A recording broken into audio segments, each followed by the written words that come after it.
We're living our truth now. Crystal, what? Krista who? Christadelphian? Did you say Christian Dolphin?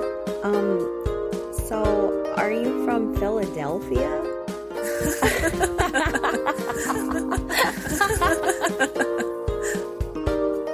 Welcome to the Life After Leaving podcast, an ex-Christadelphian podcast. Hello, heathens, and welcome back to the podcast. I'm your host, Zinnia. Today's guest is Mako. Thank you for joining us today. Thank you for having me. And you had previously joined us on the podcast for episode 10, but we didn't have you on for an interview episode yet. So today I invited you back to hear your story. So in today's episode, I'd like to go through your experience as a Christadelphian, what the process of leaving looked like for you, and where you're at now in life, and anything you want to share with people going through a similar journey. So before we get started with your story, could you share what region of the world you were in when you were Christadelphian? Texas, USA. And how long has it been since you left the Christadelphians? I haven't been to an official meeting in 5 years, I would say. Okay. It's kind of amorphic. It is for most people. It's usually not a hard line for a lot of people because it's a process. Yeah. So, 5 years, I'd say. All right. Sounds good. All right. So to get us started, were you born into the group? Yes, I was. All right. At least third generation. Okay. On my mom's side. Okay. And so can you tell us a bit about your childhood being raised as a Christadelphian? Yeah, mine was interesting. So my mom and dad got divorced when I was young, so it was a single parent Christadelphian household, and she didn't remarry, which was, it was a different sort of vibe than I feel like some of the other kids in the ecclesia got, because I didn't have a dad in the ecclesia anymore, and so there was no sort of sense of power, I guess, for us. We were just kind of there, and there were no other relatives nearby. We had some other relatives that were Christadelphians, but I mean, Texas is big, and they're 3 hours away, so didn't see them often. So it's kind of just our little three of us in our ecclesia. Okay, you're like a little bubble there. Yeah. And what part of Texas were you guys in when you guys were attending? Because it is a big state. Yeah, so we're in Austin. Technically, there were two Austin ecclesias because, Christadelphians like to split up. We do. Actually, there were three. We found out there was another one. So we were amended. There was another amended ecclesia that split with us because we were breaking bread with unamended folks. And then so the third was already unamended? an adult. Yeah, when we were fully grown up, we found out, there's a whole other unamended ecclesia in Austin that none of us even knew about. Wow. So there's 3 ecclesias in our area, yeah. Okay, interesting. And so what kind of Christadelphian events were you attending when you were growing up? So we didn't go to a lot of them. I mean, like I said, it was a single mom kind of thing. Okay. But as a kid, went to a couple of Bible schools, Texas Bible schools. And it wasn't until I grew up and sort of started traveling around that I went to some other places. Actually, as a teenager, we went to Idlewild and Rocky Mountain Bible School. Mm-hmm. And after high school, I went to Great Lakes. That was about it. So you got out of Texas a little bit. You were flying around exploring. Okay, that's fun. Could you tell me about if you were attending CYC and things like that, what the community was like for a young person at the time? So this is where it gets kind of funny, because we had a little offshoot amended ecclesia. There were only 3 kids my age, and the other kids were all cousins or siblings of each other. And we had a very small Sunday school and sort of a CYC that was sporadic. And since it was such a small ecclesia, we met for a long time in a daycare center on Sundays. Interesting. And we eventually got a hall, but they revoked their lease or something like that, or I'm not sure how that worked. So we lost that again, and eventually we ended up in homes, and That's when Wow. things get a little funny because it ended up in my house. No pressure. Yeah. Yeah, okay. So yeah, you hear a lot about the struggles of it being a small ecclesia then and some of the differences with that dynamic. I know it's me. I grew up in a very stable ecclesia because it had been part of a larger group consistently over so many decades. So they owned a hall and it was always the same one through my, time going there. So it's they definitely had to put in a lot more effort to keep that ecclesia going, it sounds like, because it was younger and it didn't have the strength in numbers like we hear about with a lot of like the Australian ecclesias, especially that had just like buses of kids. Yeah, they have their own Bible schools they own and stuff. That's just crazy to me. Right? Yeah. It seems like they're pretty big from what I hear, or at least they were. Was there anything about being raised Christadelphian that still made you feel different growing up or anything like that? I mean, I think I kind of had it a little different than maybe other Christadelphians because I didn't have a dad at home kind of making me do all this stuff, do the readings and all that. And it sort of, as a teen, I'm not really sure what inspired it, but I just on my own kind of decided I'm going to get super serious about this now. But it's sort of that compartmentalization that religious people can be really good at, where I was doing super Bible study and all this stuff, but at the same time partying and doing all the stuff we weren't supposed to do. And maybe it was I was trying to make up for that. I don't know. It's just it's funny that you had one foot in both worlds there a little bit. Yeah, and I mean, when you have such a small ecclesia and no other really kids your age to associate with, it was just school friends that I associated with. And those worldly influences, those worldly people. Yeah, I'm sure that's a more unique experience because so many people were really pulled in by having all those activities going on where they were expected to be at CYC, hanging out with other Christadelphian kids, and especially with families, all of the activities become Christadelphian activities and family stays pretty close. So that's interesting that you had a little bit more freedom maybe from that expectation and lifestyle. Yeah, and it made it a lot easier to get out once I realized it wasn't for me anymore. Yeah, that makes sense. There's a lot less pressure. I know what the pressure is like. Yeah. Did you eventually decide to get baptized and become a brother while you were in that, getting more religious phase? So this is when things get a little funny. Okay, I'm here for it. I wanted to get baptized. So at 17, I graduated high school. I took a train across the country by myself with just a guitar, and I ended up at the Great Lakes Bible School. And it was funny because I was from an amended ecclesia that was an unamended Bible school. And I wanted to get baptized at the time, and they were like, and I was ready for it. They did the interview, and they're like, yeah. Wait, they did it at the Bible school? Well, I wanted to do it at the Bible school, but they were like, this is probably something you want to do with your home ecclesia, with your family and stuff, so why don't you just wait?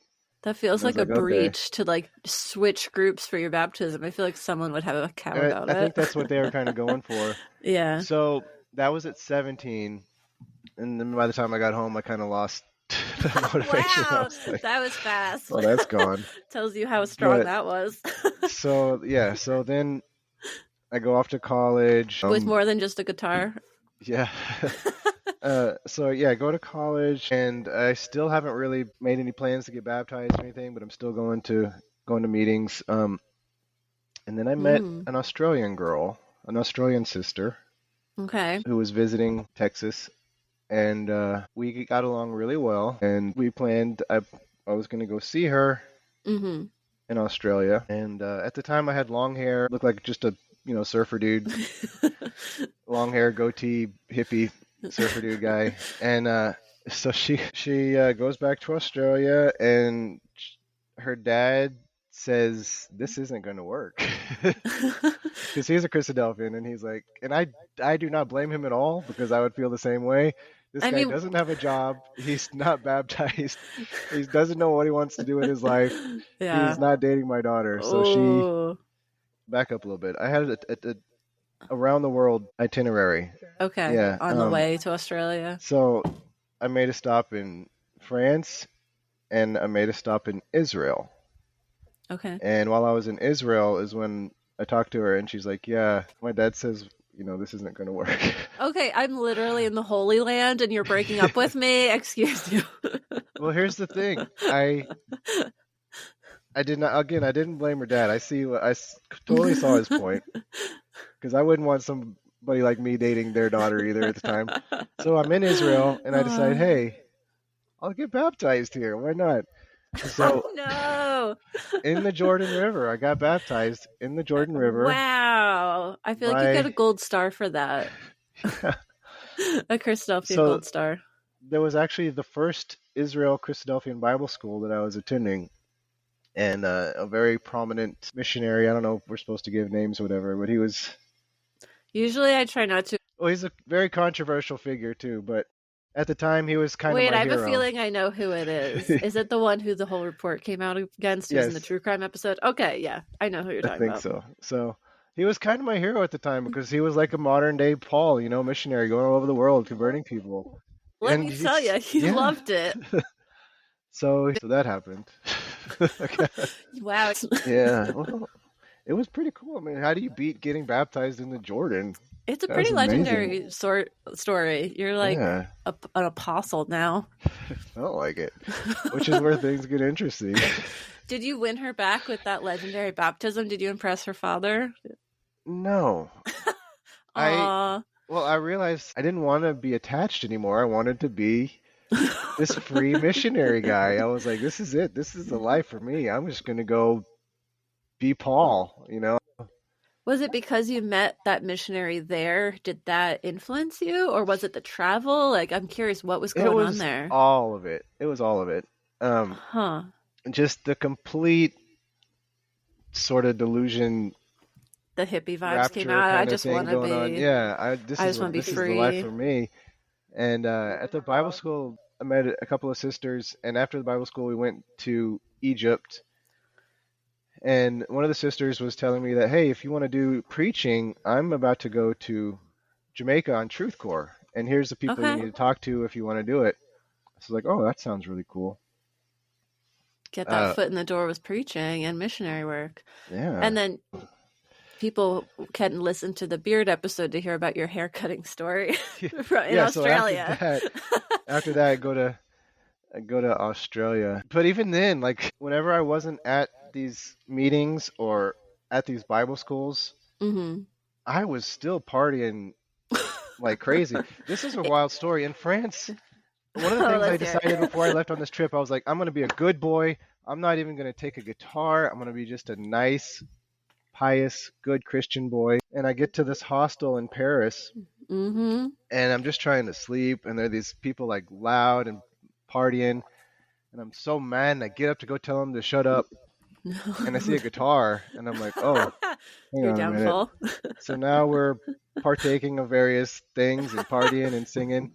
And the guy I hung out with the whole night, the main one who was the loudest that I just wanted to yell at, we become like instant friends. That's funny. That's a twist. And then after the Bible school, after I'm baptized, I go to a hostel in Tel Aviv, and he's there. Wow, your new best friend. Same guy from Paris. Like, how crazy is that? Same hostel I was in Paris, same hostel in Tel Aviv. That is a party again. Very weird, yeah. And the next morning, I go to the airport completely hungover, and I get detained by the security. I'm baptized. Excuse you. That's what I'm trying to say. I'm like, they're asking me all these questions. Oh, you're in a Bible school? So they're giving me this like grilling of all these like Old Testament questions, of course, because they're Did they? Yeah. Are you and kidding I'm answering me? them, and they're like, they just don't believe me, because like, yeah, I'm a hungover hippie. Like, what am I really there for? Kind of thing. So they detained me. They searched through all my stuff. I mean, this wasn't Amsterdam, so like, do people go to Israel just for that? Like, just to cause trouble and party? I don't know. It was crazy, but they ended up holding the plane for me, and then giving me like this personal.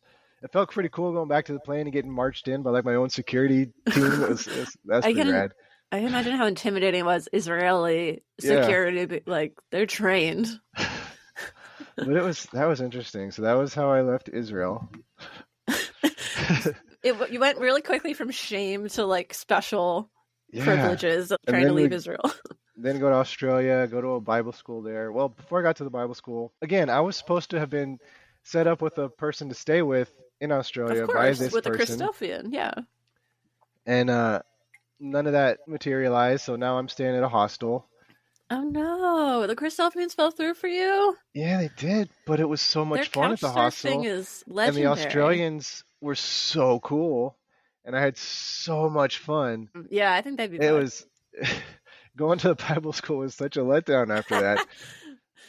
That should have been a warning sign there. Yeah.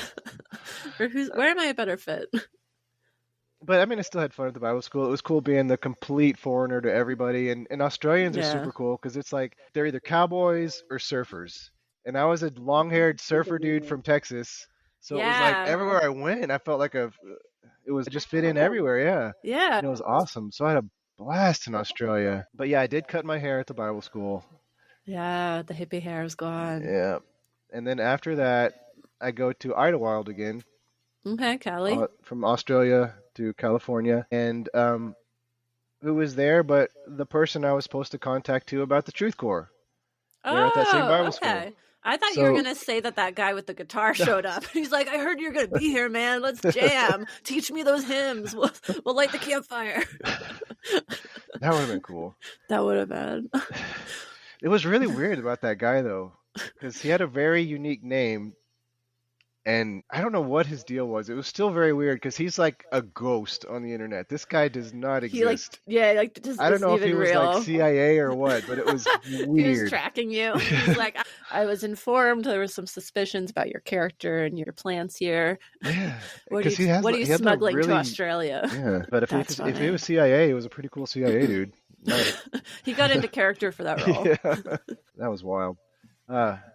Oh, and on the roof of the houses, they have the parapet. Is that what it's called? Where you can hang out on the roof of the house. Yeah. Like a patio on the roof. It's the coolest thing. So we're just up there partying in the middle of Tel Aviv on the roof of this building. Yeah. Oh, also, I had taught him this bluegrass lick. Okay. In Paris. So when he got to Tel Aviv, he bought a guitar just to learn that lick, basically, that I had shown him. So we were playing guitar again. Nice. So music brings people together. It clearly does, absolutely. And you keep reminding me of my hostel story because I've only stayed at like a handful. But once I did down in Asheville, North Carolina, which is also a fun vibe. And I just remember being like, oh, I don't have any plans today. And then someone at the hostel was like, you want to go dancing? And I was like, you know what? And we literally danced in the street and it was so much fun. Music does bring strangers together. So I think we should pick up in Idlewild then. Yeah, so we're in Idlewild, and I meet the people who I need to contact, and everything goes great. They're like, okay, it's kind of too late to go this summer, but next summer we have you in mind. And I met a lot of friends, like New Zealanders, like the Kiwis are awesome too. Yeah. And it's so crazy, like you just meet these people, and now they're friends, and I miss that so much, and it's so much a great thing. Like going home with someone in California, just like living with them for like a week or two after Bible school, and that was just what you did. So yeah, keep in mind one of the guys from New Zealand I met at Idlewild, because he's another guy who just kind of keeps coming back. Oh, in your life, looping back. Yeah. Okay. Huh. So the next year I'm going off to Truth Corps to Jamaica. So that was in the summer then? You signed up for the whole summer or whatever it was? Right. So this is 2001. We go to Jamaica, yes. And one of the Kiwis from Idlewild is on that Truth Corps trip. I'm packing my bags and headed off to Truth Corps. Mm-hmm. And I don't know if you've ever done Truth Corps, but how it works is, at least how it worked for us, there are about 30 of us or so, young people mostly, and we're assigned into different groups, about 4 people per group, plus 2 leaders, usually a married couple. Mm-hmm. And then we're just kind of sent out around the area to do summer camps, like Bible school camps, seminars, helping out, whatever people need in those local ecclesias. So a lot of teaching roles. And about how many groups and like people were there, would you say? I want to say there were about 5 or 6 groups. So maybe about like 20 plus the chaperones, hosts, leaders, or whatever. And so how many people would be in your group? 6 total. 4 Truth Corps members and the two leaders. Mm-hmm. And my two leaders were a British couple that owned a house in Jamaica right next to a hall. And so they would basically run that ecclesia for Mm-hmm. half a year, and then they'd go back to England the rest of the year. And while they were away, they'd usually have a group there running the ecclesia, another 4 people. Okay, like the Truth Corps members would step in. Okay. Yep. So we spent a month going around the island doing our little summer vacation Bible camps and Sunday schools, lots of crafts. Cute. I guess there was kids. Yeah. So we focused mainly on rural areas, the group I was with. And in one of those places is where I met my wife. Aww. Yeah. She was in a family that ran another ecclesia there in Jamaica. So that's how we Okay, that got makes a lot of sense then. Yeah, okay. So we finished the month, and as we're wrapping up, that's when I find out about this couple that's going to be going back to England Mm-hmm. and going to need some people to replace them while they're gone. And I said, I loved it here. The people are great. It's Mm-hmm. beautiful. I had a lot of fun. This is what I want to do. Please let me do it. This is what you want to do in the sense of like missionary work or just This is being in what I wanted Jamaica? to do. Yeah, or- ever since I got baptized in the Jordan and thought I was a witness. Yeah. Just like, Robert Roberts kind of stuff, I guess. The chosenness, delusions of grandeur, all that. So yeah, I did that and went back and forth until the next year, kind of going back and training with them and getting used to the area and everything. And there was supposed to be 4 of us, but 2 of the people dropped out, and it turned out to be just me and another brother from New Zealand who happened to be one who I met in Idlewild that year before. So that was pretty nice. cool. So Yeah. I got to be there with somebody I knew and was familiar with, and he was cool. And our assignments there at that ecclesia were to basically pretty much every day go around all the members and check on them, do readings with them, just kind of hang out with them, make sure they have everything they need, because it was mostly older people and it was very rural. It was So they're isolated. Okay. very isolated. Yeah. None of them have cars. They're older. To get to the nearest town, it's about a 20-minute car ride. Mhm. And we'd have weekly seminars at night, and we'd be every Sunday we'd take care of all the presiding, exhorting, music, just the 2 of us. So were they walking to meeting then? Yeah, they would walk to meeting. Okay, so you were like in the rural areas, so you didn't have to like go pick them all up like a carpool. No, well, that's interesting because one of the members was disabled and we didn't have a car.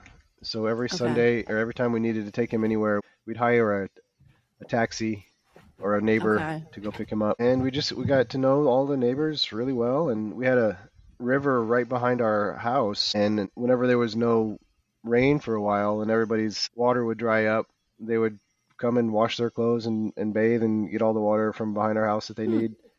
So it was like this cool little central hub. It was like a community place. Yeah, people could congregate there and utilize the resources. Yep. So that was basically our life for that period. Every other Sunday we'd travel to a couple of the other rural ecclesias. And again, we didn't have a car or vehicle, so we had to take buses and walk everywhere. One of the ecclesias we'd have to visit a couple times a month was where my wife lived, so we got to see each other a lot. So you would see your wife when you would go to that ecclesia? Yes. So we'd hang out a lot, and one funny instance that happened was I was hanging out with one of her neighbors, and a cow goes walking down the street. Rural area. Okay. Yeah. And I'm like, whose cow is that? And they're like, it's theirs, my wife's family's. And I was like, oh, it shouldn't be out, should it? And he's like, probably not.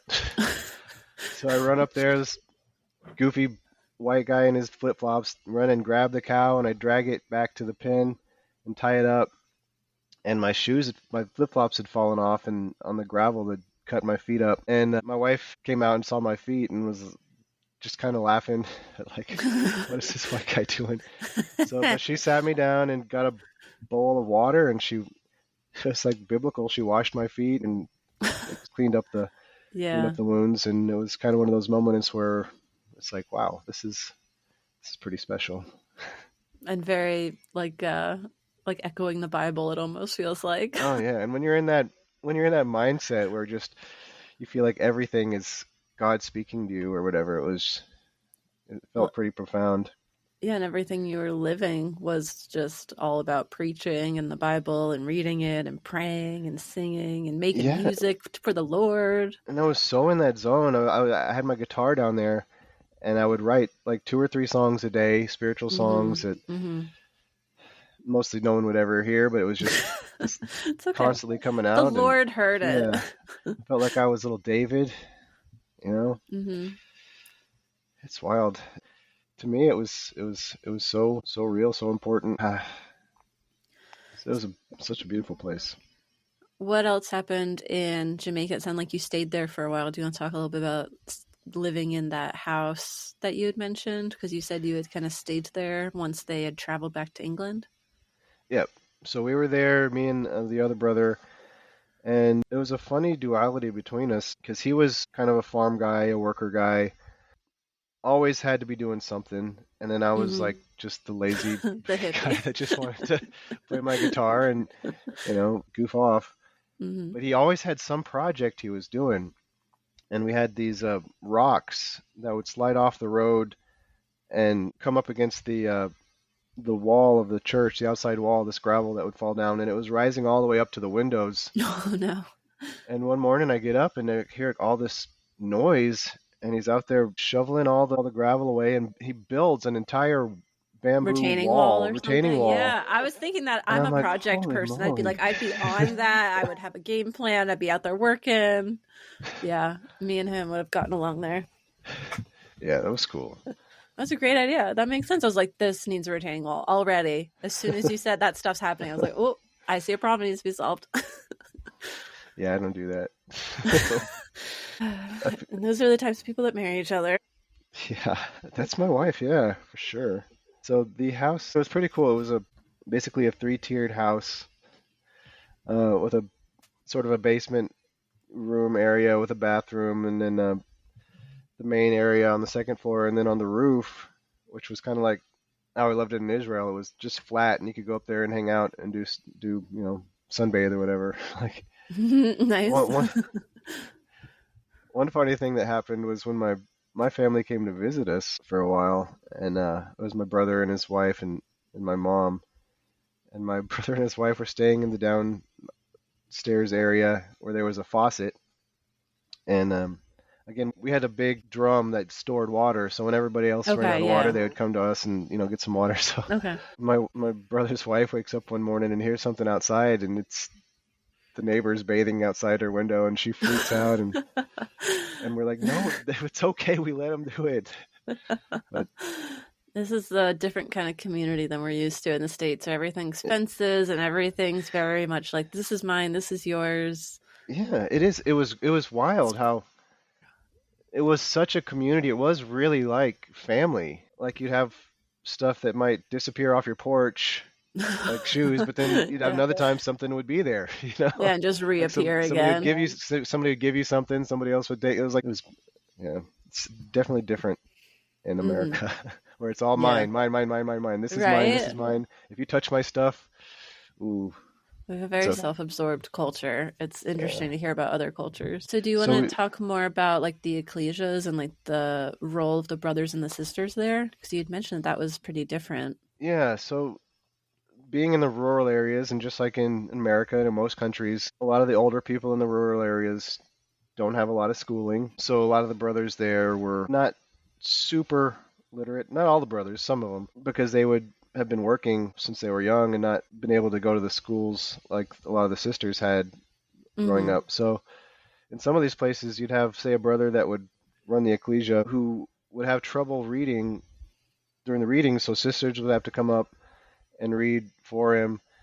And a lot of them, they would just have such profound insights into the Bible, and because they'd The studied it, and the sisters? sisters did, yeah, Yeah. and just have some amazing lessons and stuff to say. Mm-hmm. And it just made me think, why aren't they the ones given the exhortations? Right? This is That makes insane. sense. I mean, clearly they're brilliant. They're able to study. They're able to synthesize it into something. They were able to. The only thing was the patriarchal norms of the culture said, no, you're supposed to be in the audience. Yeah. But it is interesting how the roles were reversed based on the culture they were already in, where women had more access to education, whereas like back in the 1800s, it would have been the opposite, where women would have had a harder time having access to education, whereas men would have had that. And so it's kind of the opposite, but the rules were still the same. Yeah. And then again, that's just in the rural areas. In the closer to the cities, there's a lot of younger people in the ecclesia. Okay, and it made more sense. Yeah, it would make more sense because in that you have the brothers that are doing all the Bible study and leading it and taking on the leadership roles and everything. But they didn't have like enough brothers that were able to travel to these rural areas. Because I remember in my ecclesia, we supported a very small ecclesia where we sent out a brother almost every week, I think, for a while, maybe like 3 out of 4 weeks or something like that, because they didn't have like any brothers. And so we just were like, here, you have some of ours. Yeah, they did have a couple of brothers that would travel around. Okay. But it was not a lot of them, and they were very busy, going all the way around the island all the time. Okay. And again, it might be that like white savior complex. Like, here we are. If you want to talk about that, here you are, a white man being like, yeah, I'm going to go to this predominantly black area.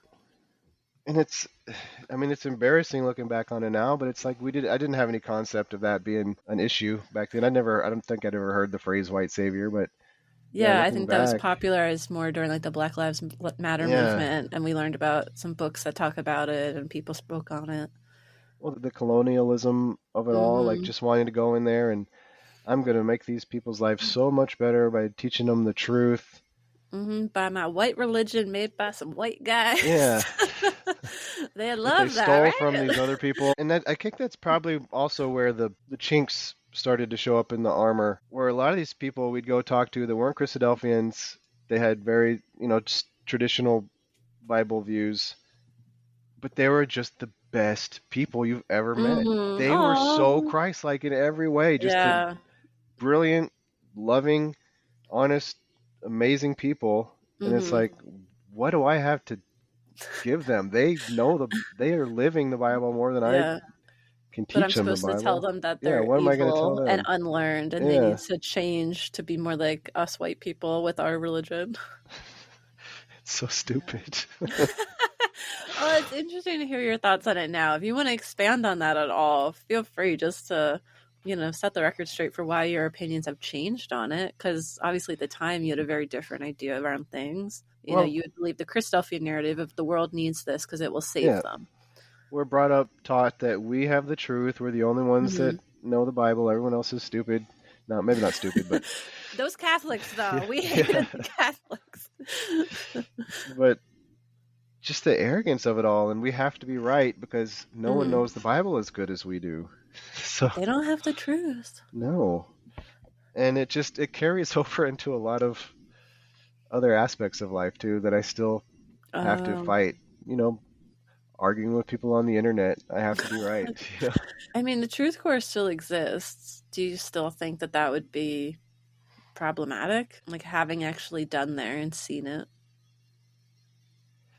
It would depend on who's doing it and what their perspective is. Like, if they're still going out there with that mindset of, I'm going to bring this, white Jesus to these people kind of thing,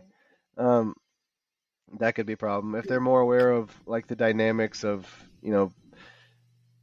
microaggressions and racial history and all this stuff to watch out for and be conscious of. And another concept I didn't know back then was the idea of institutional racism and stuff like that, where even in Jamaica, where obviously the local Jamaicans run the government, really, it's still this residual effect of having been, under the thumb of England for so long, and where it's like the entitlement that people from other countries have when they come there. It's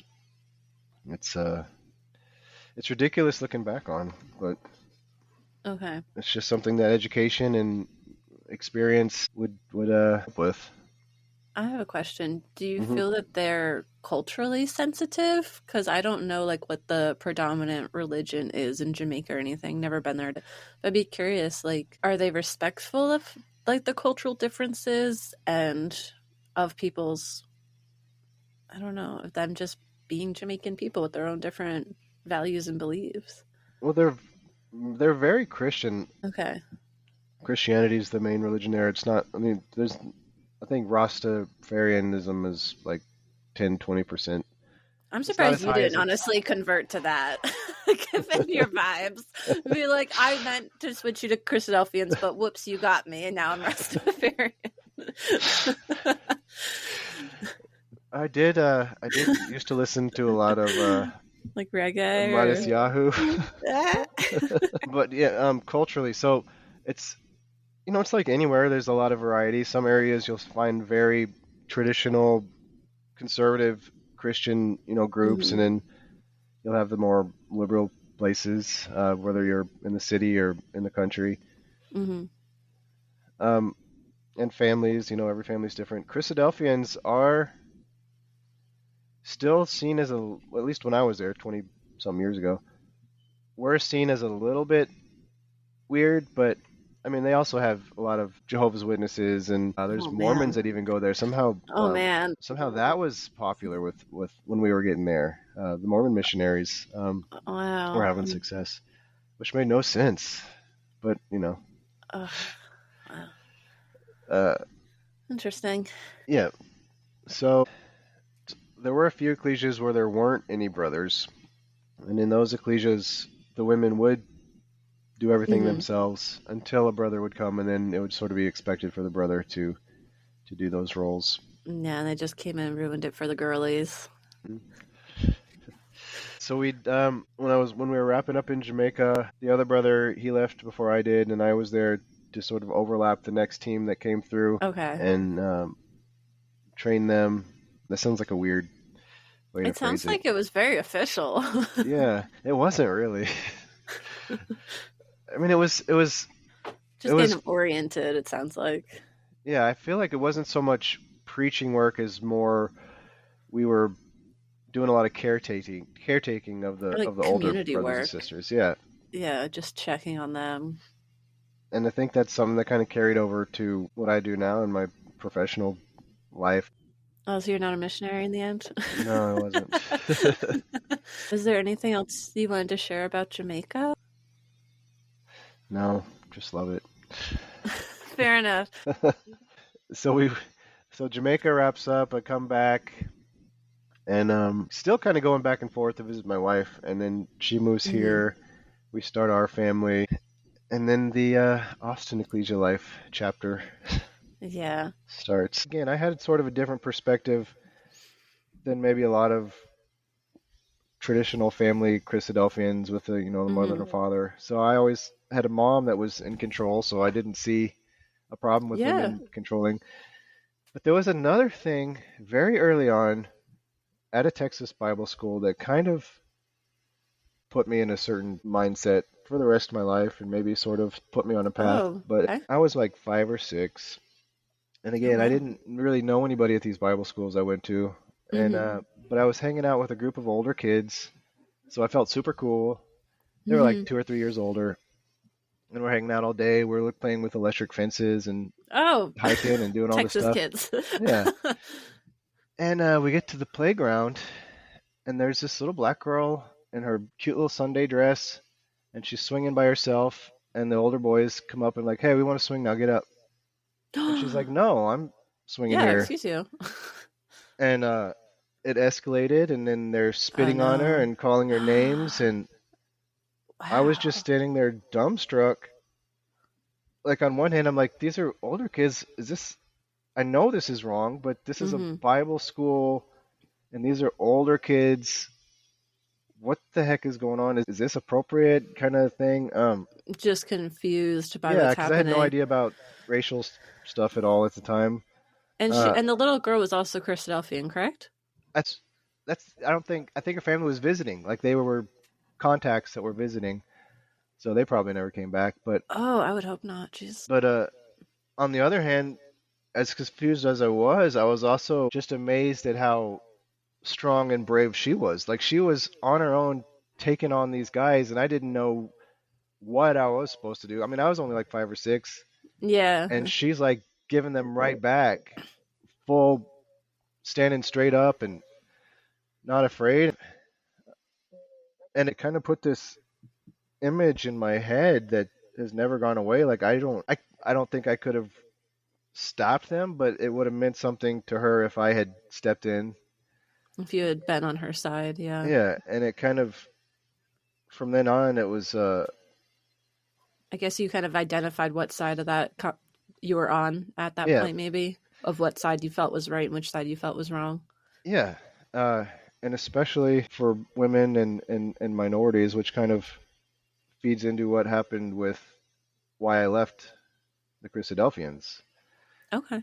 Um, Yeah, I could see that having a huge impact, witnessing that firsthand.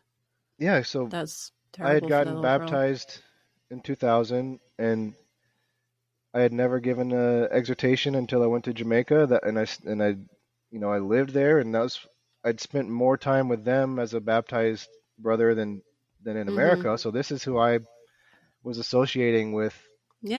the truth in the Bible. Yeah. So we moved back, and so we're living in Texas now. Eventually, the ecclesia's meeting in our house. Wait, this goes on. I feel like you're just jumping right into that. I mean, you mentioned in the beginning that they were losing the hall and stuff, but how did it end up at your house? Like, did you say something, or did someone throw you under the bus? Like, where did that come from? So I don't know. I mean, that's a really good question. I don't know how it ended up at our house, but it Was did. it just, did everyone else vote? Like, you're the most I convenient think spot? originally it was going to cycle, and then it just stopped cycling. It's like, yours the best. Yeah, so I guess we were, sort of central, and there was enough space. I'm not sure. Okay, so you've got a Christadelphian wife, your baptized brother. You now are hosting your meeting. Yeah, which is a lot and of that pressure goes on there. for years. I was, exhorting, doing all this stuff, writing a lot of music too. One cool thing in Jamaica was I was just so on fire that I was writing songs, like 2 or 3 songs a day. Just like these spiritual songs. I mean, most of them are probably crap, but just the Christadelphians might love them now. I just always had to be speaking or whatever. It felt like maybe it's like an ADHD thing. I found something to lock onto, and it was this is what I'm going to focus on. So that's what it was for a long time, and then eventually, we're over in America, and our daughter's growing up now. We have a son. And they're still meeting in our house, but it's sort of split up a little bit. So the family who had been sort of in charge, there was a split between, there was an argument that blew up okay, this is how we lost the hall. Okay. We had a hall. Oh. We had a growing hall. We were doing seminars and doing all this stuff. Yeah, the public outreach. We were growing, and then one of the sisters, younger sisters, she approached the recording brother and was like, "Hey, can we do like a study on women's roles in the ecclesia?" And they asked him that at the end of a meeting, at the end of a memorial service. I thought you were gonna say at the end of a brothers' weekend or something. No, it was at the end of a memorial service, and then this explosion, this blew up, and it was like the Civil War. Wow. They're yelling at each other. Yeah, they're yelling at each other, and then so half the ecclesia decides we're going to go to that other North Austin ecclesia now. Y'all deal with it yourselves, you bunch of hippies. And so they left the more progressive views, so the more conservative group split off to the other meeting? Okay. And at one point they wanted me as one of the remaining brothers to write a letter scolding that sister for what she did, and I was like, this is crazy. They just wanted a man to put her in her place. Yeah. But why wouldn't they freaking do it if they have so much to say about it? Like, it was if you weird. really care, why are you just telling someone else to do your dirty work? Yeah. Weird. But that happens a lot where they're like, we can't directly talk to women. It was not cool at all. So they left. But the fact that you stayed, I feel like makes it strange that they would even ask you to do that when it seems like it kind of shows that you're potentially on her side and more in alignment with what she was asking for in the first place. Yeah, and I was in a hard place. I mean, I felt like I owed sort of my whole life to the Christadelphians. I mean, that's how I met my wife, and I built this whole life around ecclesial life. So now half the ecclesia is gone. We don't have enough people to keep paying rent on the hall. Yeah. We lose the Yep. hall. We're meeting in houses. Um, I kind of like that women blew up your ecclesia, though. I did, yeah, because that Women's really power. goes Women in into male-dominated fields, they say. yeah, and maybe it's like back with the little girl. Like I didn't speak up for the sister because I was just in shock. Like when I was a little kid, I was like, "What the hell?" I was on her side. Yeah, but you weren't necessarily outspoken, it sounds like, about it. Yeah, and I still feel terrible about that. Just being a chicken stuff. But again, my wife was there, my kids were there, people were yelling. I didn't want to get in the middle of it. Mm. Also, we weren't really sure what was going on at the time because I didn't see her actively go and confront the brother or what happened. It was just So all it's of a all sudden this they're screaming at each secondhand. other. Yeah. So that happens. So for after that, we're meeting in houses for a while, and this goes on for years. Did anything change with the dynamic of the meeting? Like, did women explore their role and change it or expand it in any way? Like, No, was and there anything that actually even happened? that's Was what it worth it to bugged split? me. No, because that sister and there was another sister involved too, and they both Okay. left. Understandably, it was terrible. Yeah, because it wasn't what they needed, and they were being treated worse for even trying to ask for equality at the table potentially, or even just more than they were being given. You know, of always being a secondary citizen there. So the sisters that stayed, I offered them to have more duties, but they didn't. I mean, it was a Christadelphian mentality still. Yeah, this is what we do. This is what we don't do. That's how it's always been. Even when they're meeting in our houses. Because that's pretty informal. I feel like that would be the environment where you could potentially play around with it. And like, these are all the people that stuck by you. These aren't probably the ones who are going to like shame you and be like, no, get back in your place as a sister. Yeah. It was. So that energy died out right after the fight started. Yeah. Wow. So that feels like so pointless, the split in the end to me. Yeah, the main proponents left of either side. And so it's everyone in the middle is just like, okay, I guess this is our problem now. So we're meeting in houses, and this goes on till really the climax was 2020. COVID era enters, and for me, the big thing was the Black Lives Matter stuff. So that's true. That was right at the same time, especially here in America. That was huge.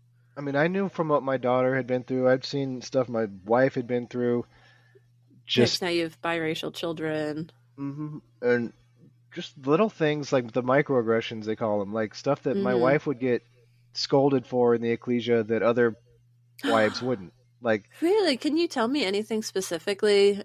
The way she would dress. So when our daughter was, this is going back to the beginning, like when our two sisters had babies. One of them was my wife, and then another one also had a baby around the same time. Yeah, that's great. They and during meeting, they would cover up and breastfeed. Okay, normal.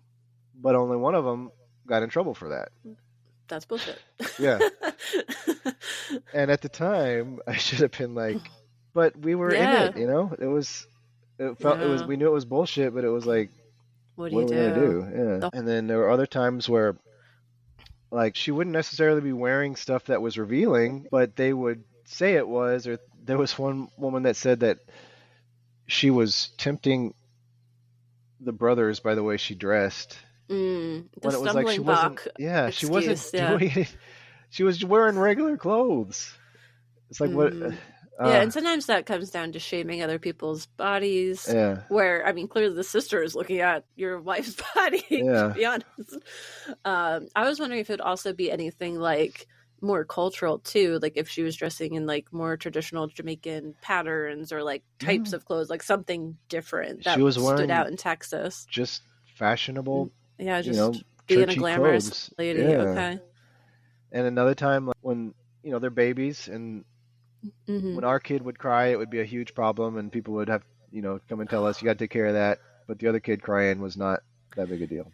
Also, can I ask, was the other kid part of like the Christadelphian family, like one of those families that's been there for like 5 generations and knows everybody and like has someone on the ABs? The mom was from another country, but her dad was prominent. Because even some of that, Yeah. I wonder if that was part of it, like the golden child kind of thing. Yeah. Because I think it doesn't help, like not having anyone in power on your side. And so that was just within the ecclesia stuff we'd seen. So Yeah. 2020 comes, and I guess what really kicked it off for me and opened my eyes, basically took the mask off of the Christadelphians for me, was Okay.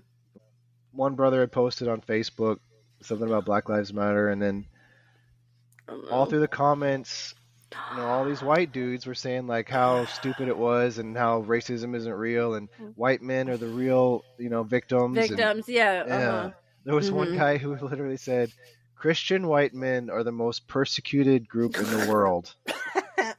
Wow, the delusion. Yeah, and black sisters were on there saying, look, here's examples of how I was experienced racism in Christadelphian churches, and it's these real. white dudes are telling them, no, that didn't happen. That wasn't racist. You're making that up. Wow.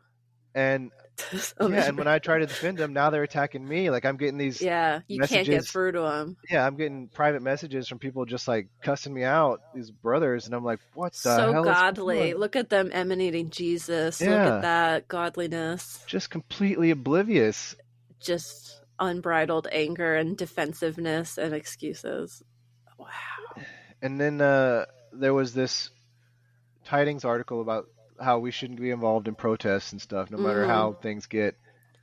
And I just kind of lost it. I posted this really long, scathing comment about that got a lot of interesting responses. And one sister that said my wife should, if my wife has it so hard, like if basically my wife should go back where she came from. I had a feeling that was where it was going. That's a classic racist line. Oh.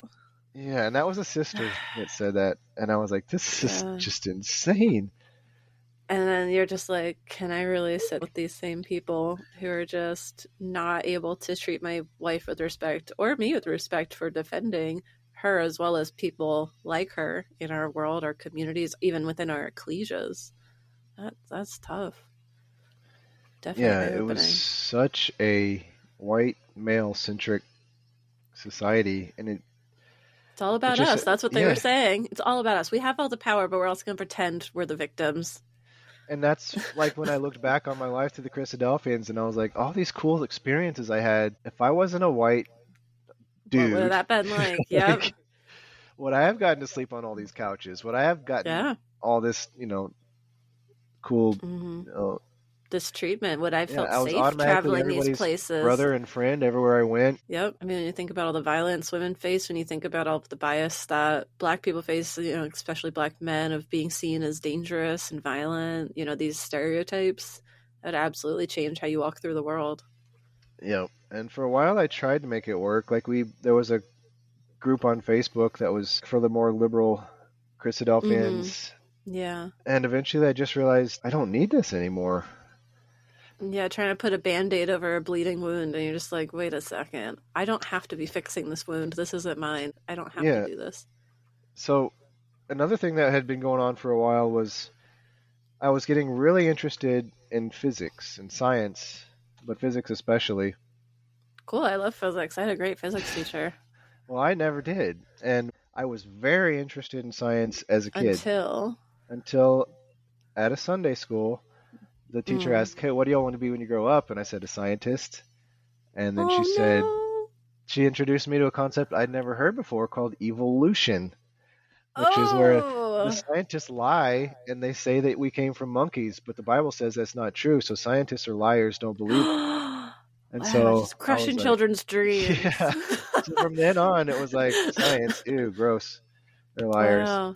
Until I was grown up and I was reading these books and things that I was kind of scared to read as a Christadelphian because it was like, what if it makes me doubt, That's the scariest thing you can have is that worldly influence, right? Yeah. But the more I read it, and I was even doing exhortations where I would try to parallel physics concepts with biblical concepts. The Bible proves this science, right? That kind of view? Okay. But one of them was how basically the purpose for all life, the purpose for the universe really is what the Bible would consider love. So it's this concept of, entropy and balance, and everything wants to be equal. Mm-hmm. And that's basically what love is. You share back and forth. And that's kind of what set up to going into the change of the mental concept. We had a exhortation. We didn't have many brothers, so every once in a while we'd watch recorded exhortations, and one of them was about the dangers of humanism. Oh, I remember that. We hated humanism as Christadelphians. Didn't really know what it was, but I just knew we hated it, which sounds ironic considering it's got human in it and we are humans, which feels like we should be pro-human, whatever that means. Exactly. And watching this thing, like everything they say humanists are about, I was like, wait a minute. That seems reasonable. I want that to happen. I want people to be treated, well and treat each other well. I want peace. I want everybody to be fed and healthy and like pro-human. Yeah. And meanwhile, we got Christadelphians saying, no, don't go protest. Don't do all this stuff because God's going to take care of it. And if you get in his way, you're doing something wrong. You'll piss God off by being nice to your neighbors. Yeah. Really. That's what God hates. Just don't get involved in politics at all. Mm-hmm. We've all heard that line for sure. Christadelphians should not be into politics. Yeah. And I've heard plenty of political things come out away from Christadelphians, I will say. Oh, yeah. When it fits their narrative, it's all about politics. Yeah. And you just can't call it politics. Memes and stuff on Facebook where they're just bashing people. And it's like, that's a political view that you're against that stance. Just so you know, that is part of politics. Yeah, this last election was really hard because one of the candidates reminds me a lot of my daughter. So seeing some of the stuff people said about her, I took it personally. Yeah, I totally believe that. It was sad to see what women go through with Hillary and with Kamala. Yeah, man. Absolutely. It is a rough world for women. Oh, one of the things that also kind of moved me away, and I real briefly had talked about this in our first talk. In the Beardadelphians. Yeah. So I was very into wanting to study all different translations, and I was studying Hebrew translations and stuff. Okay. And I was already sort of getting into science, and in the Hebrew translation or at least in the Septuagint translation of Genesis, when it talks about the creation stages, I was like, hey, this is sort of the same order of evolution. I'm sure they loved that parallel. Yeah. And then I started thinking about these days don't have to be literal. Moses, that Psalm of Moses, says a day could be 1,000 years to Jesus. Fundamentalism says we love literal interpretations. And then even back to, I was like studying the number, like how thousands were. Yeah, 1,000 could be a day kind of thing. Well, the concept of 1,000 at the time was like the biggest numerical system. So 1,000 was the same as a million or a billion or anything to them. It's just like, it just means a whole bunch. So I was like, hey, here's Moses saying that each day could be 1,000 or a billion years long. Yeah, so that's how I, for a long time, mentally stayed in that mindset until so it just trying to make it fit, trying to bridge the gap there between what was making sense to you from your education and what you were reading outside of Christadelphian approved sources, and then the Christadelphian traditional viewpoints that you have to keep in order to stay in the group. Yep, and then 2020 came. And then you just saw the ugly side of everyone when they were just yelling on Facebook. Yeah, and again, I'm like, I don't want any part of this, but people are still meeting at my house. That's a tricky situation. I don't envy that. I don't envy that. So if I go for a few months, like just go down to your living room, like to meeting. So I'm starting off, and I'm still like presiding, and I'm still exhorting, but I'm like, this is insane. And eventually, I don't even go out there. They come in my house. They just appear in your house. They come, and my wife is there, my mom is there, and they're kind of running it, but I just don't want anything to do with it.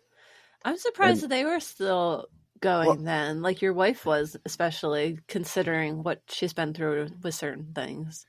Yeah, well, the problematic people weren't in our ecclesia anymore at that point. Except for the people on the internet. Yeah. Who are part of your community still. Yeah. But with our ecclesia, the people that remained were, super sweet. And a lot of them were just people that were, they had nothing else to do on a Sunday. And this was basically I can't think of anything else to do. Well, these were old people with not really any other friends, and this is Well, like with their older only people, I community. do Yeah. see that. Yeah, there's a lot of that where like we had like the widows club where there's just all these old women whose husbands had died and they would just be at meeting, and you're just like, all right, this is like your little community. Yeah, that was how it was for them, and then eventually I had to Yeah. say, y'all can't meet here anymore, and it was hard. Very Like I awkward. said, it was a lot of them had no other community. One guy had moved here by himself from another state, so he had no family here. He had no other friends here. The ecclesia was the only people he ever saw. Weird. Okay. So that was one of the hardest because I had to be like, you can't come over here anymore, at least on Sunday. And he didn't live near us, so it's not like I was going to go visit him. And Like the bar. yeah. You can't stay here. I don't care where you go. And I mean, this was also 2020, right? So people were doing Zoom meetings by then, and I was like, you don't Yeah. need to be here. Y'all can go Zoom to some other ecclesia. Let's socially distance. I mean, COVID at least That gave did them make it a alternate clean break, options. I'll tell you that. Yeah. Yeah. I think that might have been what finally got me to get them to stop coming. It's like, we can't come. We can't meet together anymore, so y'all just don't come back. And even after The door will be locked if you come back. and I felt bad. It puts you in an awkward position, but at the same time, it wasn't like you were intentionally misleading them either, where you're like, I'm so excited to have you guys. Let's all do it at my meeting, at my house. Like, it sounds like you kind of were already like giving a lot in that situation to try to please them. And then it became awkward when you no longer had the alignment with your values and identity to make that work. You changed and you grew. That's okay. And that's one thing I'm just now learning through therapy, which not a lot of Yay! Christadelphians prescribe, but I'm now getting therapy, and setting boundaries is such a big deal. Because growing up with this idea of complete self-sacrifice is the only way to be. Yep. If anybody asks for something, you got to give it. And so that's how I try to be my whole life. Mm-hmm. And but you can't do that forever. You can't please everyone. At some point, it often erodes you and your happiness. Yeah, and your family. You have to take care of yourself and your family. You can't please everybody.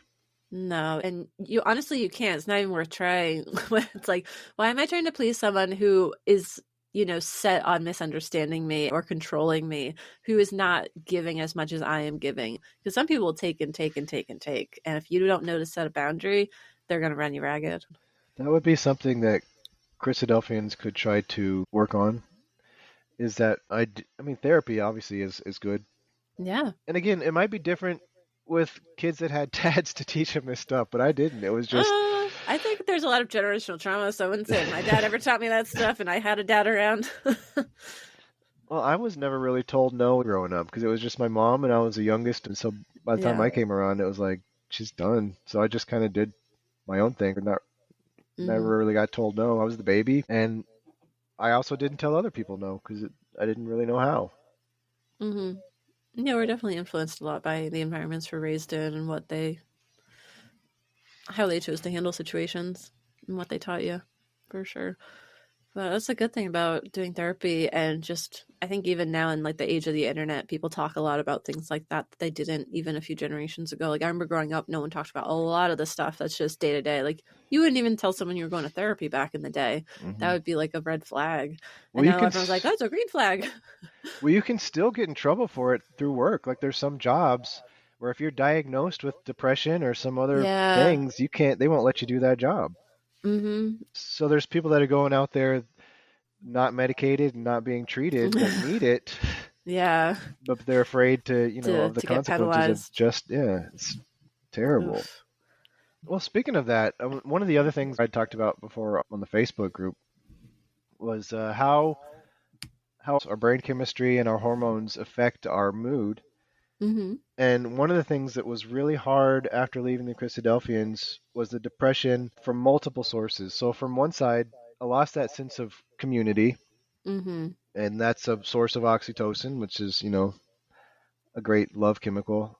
And even just being with people, being in a community. Yeah. Actually, singing together is another thing shown to improve mood, I believe. And there's certain things that are really special about that, and like vagus nerve regulation stuff about like actually like singing. Yeah, that is a beautiful thing about Christadelphians, though, is despite any faults, like you can, at least I can, so I can. Don't can brag. go to anywhere and just be like, hey, I'm a Christadelphian, and like, oh, I'm a Christadelphian too. Hey, come stay with me. I mean, how cool is that? And you're automatically friends and brothers and sisters. A lot of And community. That's a big one that comes up. so that sense of community was gone. That source of oxytocin was gone. Another big one is serotonin. And apparently, anticipating a reward increases your serotonin more so than actually even getting the reward. Getting it, yeah. And we're, it's ingrained in us from birth about how beautiful and wonderful the kingdom's going to be. And so we have this idea of no matter how terrible our lives are, no matter how terrible the world is, the kingdom's coming, Jesus is coming, and it's going to be great. And that got me through so many rough times. And that's probably why as a teen I turned to it so hard. It was like that comfort from it. Yeah. Everything's going to be okay, basically. Yeah. And things are not even just going to be okay, they're going to be great. Yeah. And I just got to get through this. If anybody, if I have trouble with anybody now, it doesn't matter because Jesus is going to come. So that was gone. The serotonin source was gone. Plus, I imagine a lot of people identity crisis kind of thing. What do I believe? Doubt, And I mean, a lot of things is also prayer in itself is so cathartic. Just getting it off your chest, your stresses and stuff. And I still do that. I started doing my own prayer, not in the sense of praying to a specific deity, but just sort of this conscious sort of assessing how my day went, assessing my goals and my moods and trying to sort of focus on how to make things better. And I do that every night before bed. I just got that little bird in the finch up, and I love that. And that's kind of some of that. I'll be like, how are you feeling? I'm like, I'm good, little bird. And I kind of talked about this a little bit also in the Facebook group, but one of the ways I've sort of tried to fill that gap is sort of making my own quasi-religion. I remember seeing that on Facebook. Yeah, I figured that would come up today. So tell me about your transition from your religion to spirituality, I guess. Or I call it Oceanity, and it goes back to really when I was reading that passage from Genesis, and it says, the way it was worded in that translation was the seas brought forth life, and that's when it hit me. Like, all life on Earth started in the ocean. The sunlight shined on those particles and molecules in the water, and it activated them with this radiation, and eventually they become sentient, and or at least photosynthesis, or something. These things start, and that's how life starts. And especially when you picture them eventually, coming onto land and turning into people. Evolution. Yeah, evil. Yeah, I said evil. Yeah, the evolution. And that's one of the things that I would always do when I went around the world was always go to a beach. So in Israel, I went to every beach I could. We stayed on a kibbutz, and I spent as much time as I could on the beach there, and made friends with this lifeguard there, even though he couldn't speak English. We were both a couple of long blonde-haired dudes. You had the surfer language between you, yeah. And the beach in Tel Aviv, hanging out with that guy from Paris and the other people from the hostel, partying at the beach. Jamaica, Australia. Even though it was winter in Australia when we went, the brother that I hung out with after the Bible school was a surfer dude, and it was like this same kind of vibe. And going back to when I was a kid and the Ninja Turtles, Michelangelo was the one I always wanted to be, the surfer dude. The surfers were like the thing in the 80s. Yeah. And not necessarily the surfing so much, but the idea of beaches had always resonated with me. Okay, so there's a draw to it. Yeah. So then I eventually grow up and I associate sort of the two worlds of an ocean. You got where we start in the water and then where we transition to the land. And you got these two worlds coming together. And just that comfort, it makes me feel like this is home for me, really. And even the music associated with beaches, like calypso music, Hawaiian music, Jamaican, reggae, ska, all these things associated with beaches always made me feel so good. So I just decided I'm just going to come up with a religion that is just the beach. This is what I believe in. And this was also, by the way, this was before the Barbie movie with Ken and his, I do beach. Beach is my job. That movie was a mind trip for me because everything he did in You're that like, I movie was love like, this.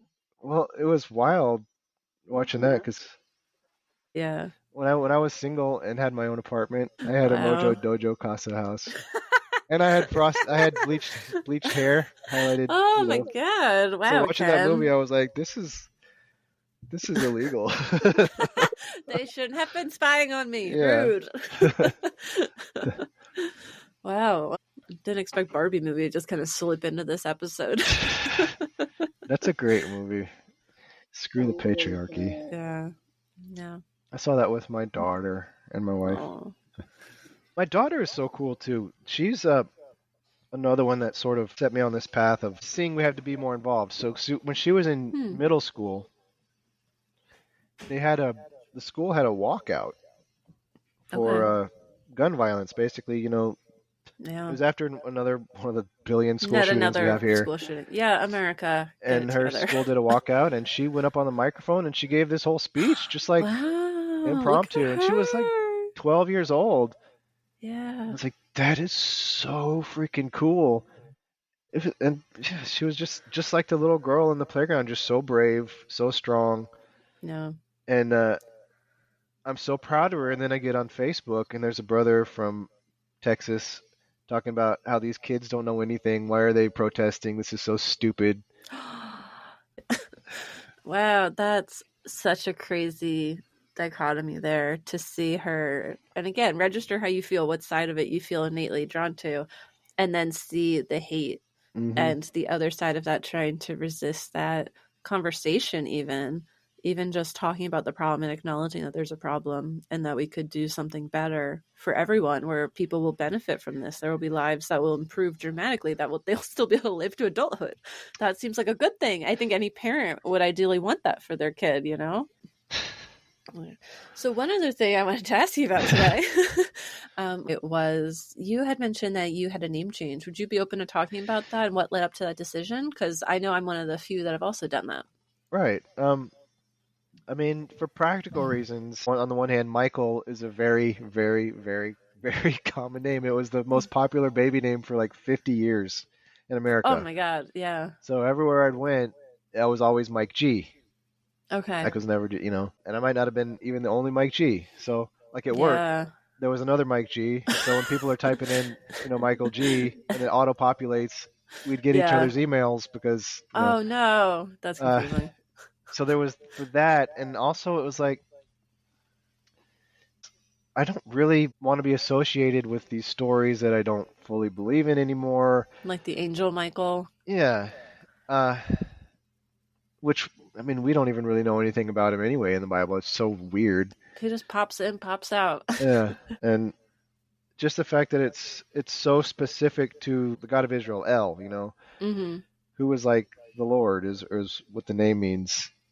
Oh, and wow. So even the meaning of it. It's either a question or a statement saying like, God is so great, who's like him, or a question, rhetorical question. And I'm asking myself, like, who is? Like, yeah.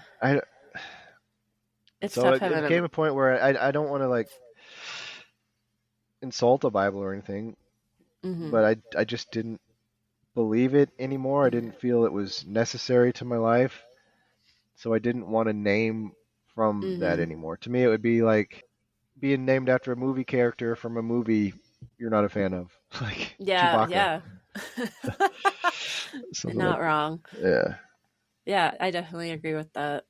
Part of that was what I was going through as well. It was just like, I was given this name because my parents are very religious for part of the reason. Part of it was other stuff, but it's like, when we're thinking about what fits me and I prioritize myself, there's another option that's just a better fit for who I actually grew into to be. Yeah. And with mine, I mean, Mako is a shark. I love the beach. And in fact, let me show you something real quick. So this is something I drew when I was like 7 years old. I just found this not too long ago. But is it a I don't know if you can see it, but it's basically I drew myself as an adult. Okay. With a little speech bubble. A little shark, and he's surfing in this floating surfboard, and he's saying rad. Okay. So, this was going to be me as a grown-up, and that's like, You Well, didn't stray too far. That actually looks exactly like what I look like as an adult. You knew And it. it was just always my focus. I mean, you know how some people hyper fixate on things. Mm. Mine's always been beach Motion, beach. My job and is sharks. beach. My life is beach. Yeah. As Ken would say. Yeah, it's definitely seemed like that was just a strong thing for you. That was the impression I got from your Facebook post was, you know what? This is what resonates with me. This is what I feel strongly about. And I don't care if it's not like this real thing in the sense of like, this is a religion where people meet in a hall. Yeah. That's okay because it just feels right for me. And why not get a name from something that's associated with that? You know, so the Mako shark. And it also isn't too far from my regular name. Yeah. Makes so sense. I thought it'd be just an easy transition for everybody. Yeah, it's not a huge change. Your initials stayed the same, so that's convenient, unlike mine. Another thing. So with my real legal name, at one time, if you had Googled it, the first image that comes up is this guy, his Facebook page or some profile, and he's just flipping the middle finger up. And that's the first image that comes up, and I'm like, what if they think that's me? Yeah, that's not good. Yeah. Well, it was smart of you to Google yourself. As a kid, I remember Googling my name and being like, oh, there's hundreds of me. That's a weird feeling. Like with the same exact name. And knowing someone with the same exact first and last name, too, was just weird. Well, names are funny, too, because my legal last name, it was an adopted name or a assumed name by my great-grandfather, who had he was Jewish and he had a very Jewish last name. Oh, so did he modify it then? Yeah, he took his stepdad's name and then he moved to Texas, and it's probably a good thing he did because this was back in the day. Yeah. I just saw today a person with that last name being just mercilessly mocked for having that last name. That same last name that my great-granddad had, just for that name.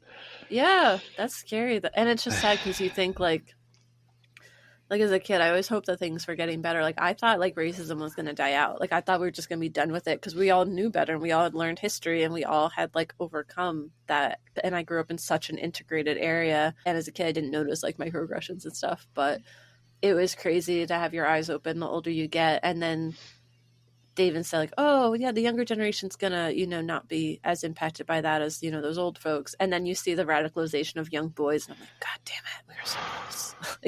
And then it's just coming back. The pendulum swing. Yeah, I was like, we can't get through it. We keep getting stuck on this bullshit. It would be great if we could just move past it already. Education is such an important part of it. And that's how they get more control. The less educated you are, the easier you are to manipulate. And they tell you what to believe and they could keep you angry. Well, that was one interesting backdoor sort of with Christadelphians is how skeptical, at least from an 40s, 50s standpoint, like the not believing in ghosts or spirits or souls or witches or demons. It set us up to have this sort of skeptical attitude. You think it would be like a pro-education kind of stance, you think? You would think it would be, and I figure at the time in the mid 1800s it was a very progressive idea, but then the overall mentality just seems to have sort of stayed there. Well, I think it was a little bit because they were like, oh, this new thing, the Reformation's happening, that like John Thomas got swept up in. These were like new ideologies of the time in like this development of religion and it becoming more democratic too, I think a little bit. It was still very patriarchal, but, for the men having more role than just listening to like the leader of the church. Like only one guy is speaking every Sunday as opposed to a rotation, some of those things were potentially more progressive at the time. Like if the Christadelphians started today, they would probably be very progressive, or at least modern. Well, if you think of that same spirit, if they're coming to religion with that same spirit of what's the newest, most exciting thing, they would have a very different energy. Except for the whole, racism and pro-slavery attitude of the founder. Well, the problem is also in the Bible is pro-slavery. And so you're trying to be like, oh, God is love, but also he loves you guys less. Yeah. It's kind of a problem there. It's just like it endorses it throughout. Well, that's an interesting thing about Christianity in general is how it caught on so hardcore with a specific demographic that was not in the Bible at all. Like these European guys. All these white people. Yeah. All these white people are like, you know what? This is the shit. We're going to take this. Yeah. And it's just, that's how it stayed. So they've used that to justify every horrific thing they've done around the world, and they still do today. Yeah, the Bible has this legacy of having a pretty negative impact on society in a lot of places on a lot of different points. And you know a weird thing? Once when I first made that connection, like, you know, if Constantine hadn't adopted Christianity and then used that basically to justify slaughtering all these people and conquering all these people, would Christianity even be a world religion today? Yeah. And I was so shook. Like, this was like 15 years ago, more than that, 15, 16 years ago. And I was so shook, and I was sitting at work like, oh my gosh, is Christianity just baloney? And I was like really nervous, and I prayed about it, and I was like, Jesus, like, you know, I'm really struggling with this. And a few minutes later, I get this text message from this random number. Like, I don't know him. Yeah. And it's this thing about, like, you know, Jesus died for your sins. Whoa. Like, what? And I text them back, and I'm like, who is this? And they go, oh, that's weird. I was texting somebody else. Like, they mistyped the number. Weird. They yeah. texted me. So that was like one of those things that just bolstered Jesus my got faith. in touch with you. Yeah. Jesus texted you. So how do you walk away from from it after that? It's like, oh, dang. He went out of his way to send you a message. Yeah. It's like, and that's the kind of thing where, like, if there's, you know, some higher power or whatever, they just messing with us sometimes. Like, they were messing with you, it sounds like. We're going to throw him for a loop, get a few more years out of him here. Just got to bolster his faith with a accidental text. And Christadelphians, it's also really good how literate they generally are. Yeah. At least, you know, where they do have schools available. Mm-hmm. So that helped me a lot through school too. Like, I was really good at studying because we we learned how to study early on. Yeah. Yeah. And I was really good, you know, really good reader. I was. Yep. You could say Habakkuk, no problem. And even as a little kid, before, maybe it's just me, but I went to this Montessori school. Mm-hmm. So when I was like 3 or 4, I was already reading mm-hmm. and writing, and it was just this nice little idyllic utopia, this multicultural kids thing where we just had no concept of any of the injustices of the world, right? We were just yeah.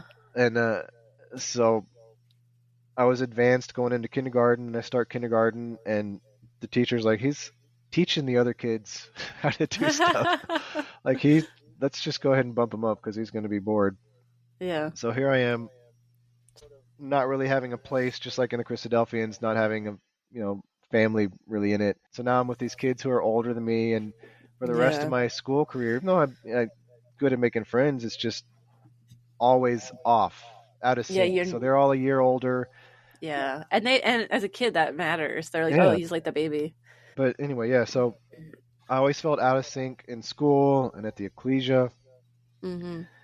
And then maybe that's why I really felt a connection to Jamaica. It was because they were out of sync with the rest of Christadelphians too. It was different. And when these brothers would come from England in their ties and everything, and expect with their traditional they'd expect these Jamaicans to imitate them, and it's like, that's just not what we do.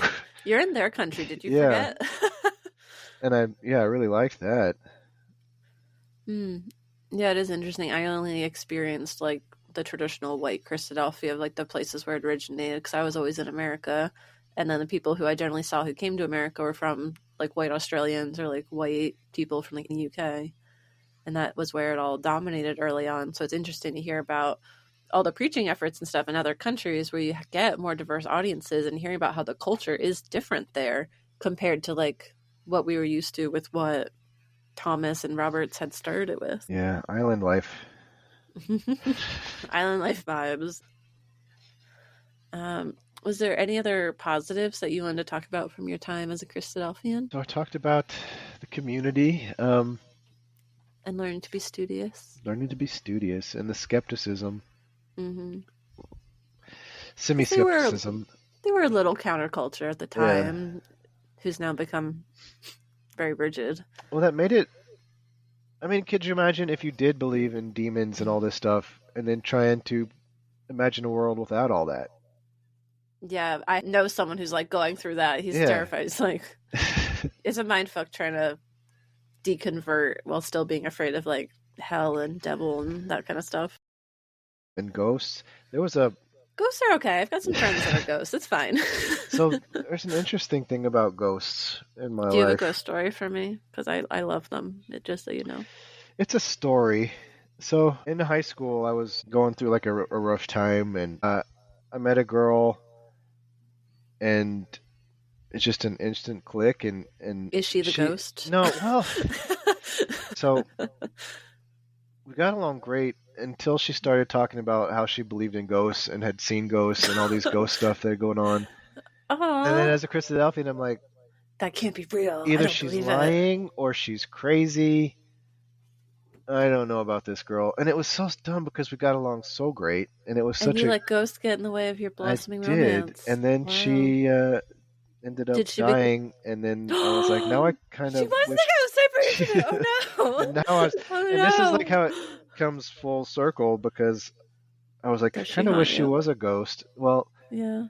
And then that's how I got into science. I was like, I want to see if ghosts could be real, and physics. Paranormal investigator hat comes on. I want to see how. You can come up to see me and we'll do ghosty stuff. Well, that's how I got into the physics. I was like, how would a ghost even work? Like, they don't have any matter. I know. I'm asking, like, how can I hear you when you don't have feet? How can I hear you walk? Like, how can you move things without hands? Like, all these things. I'm like, how does this work? It's like, I get the concept of energy, and all matter is cannot just be created or destroyed. It'll just change matter its form. is just like energy moving really slow. So matter is also a type of energy. Yes. So if you don't have to necessarily have a form, energy in itself, but how can it be contained into it's just a hard concept, and the idea of something conscious without any brain or mind. Yeah, and at that point you're touching on the belief in a soul potentially, which is so antithesis to Christadelphian beliefs, where you're raised to believe, oh, that's silly to believe in a soul or some sort of like human essence that survives death, which is a really common belief worldwide. I did the research in that for the spiritualism episode. But yeah, it's wild. But it definitely got me thinking about energy, because I was like, truly what I'm experiencing is energy. Sound is a form of energy. Those are sound waves moving. The bed shaking that I experience, that's like a kinetic energy of movement. Okay, bed shaking is one of the things that she described. That's crazy. Yeah, okay, and I had never even heard of that until it was happening to me. And it went from periodically, like every couple of weeks, to like every single fucking night. Holy for the record, never experienced that before living there. Never experienced it after. So don't tell me it was me, because that was not the variable that changed. And you weren't living on like fault or anything like that, my fault line. Nope. No, this was before all the earthquakes that we had last year. There was no fracking going on down the road. Nope. I was in this quiet, adorable little small town, like the setting of a romance novel. It's not a train nearby. Like, we were debunking everything we could. We were looking at hot water pipes, like absolutely everything we could to debunk it. Because I was like, at the end of the day, I want to be able to sleep. And the only thing that helped was mediums, paranormal investigators, and helping a ghost out. That was what got it to stop. And when I went to leave the night before I moved out, he literally knocked at the front door, which is an interior door. You have to get through a locked exterior door to get to that interior entrance to the apartment. That was terrifying. It was middle of the night, living alone in like the woods in this small town. There's no streetlights, and inside the house there's knocking at my door. So believe me, if it wasn't a ghost, it would have been a scarier story. Or those those little it was people crazy. messing with us. What if that's a thing though? Like, what we believe sort of manifested in a way, and they're like sort of. Well, even electrical energy happened when I would walk by my space heater. It clicked on, and I heard it right when I walked by. Like, it beeped, but without like turning on, and without any buttons being pressed, without anything happening. It was like, I think something like surged energy to it or something to make it beep, and I was like, I believe that's the ghost. Like, it was all different kinds of energy change was happening. But even like, it was so annoying when he was locking me out of my door every day. I would go out at like 5 a.m. to let the dog out. I've been doing that the whole time I've been living there. I was there like 2 years. And again, when he was starting to get upset that I was going to be moving out, because now he liked having me around, he was locking me out every morning. I just started bringing my keys with me. And again, I'd been there for a year. It never happened. Now, all of a sudden, when I'm moving out, it's locked. And there's literally no way to lock it from the inside. There's no one else at the property. Like, there's no way for it to lock except for me to put a key in. And yet somehow it's locked when I didn't do it. Okay, that's messed up. And even my friend came over, she had the key, was trying to get in, couldn't get in until she was like, she yelled his name and was like, let me in to the ghost. And then she got in the house. She's like, I have to go feed her cat. Can you please let me in? And she got in. He was a strong one. I don't even, like, and again, like, how does it even happen? Like, I want to know. Like, I'm a curious, scientifically minded person. My degree is in science that I got in university.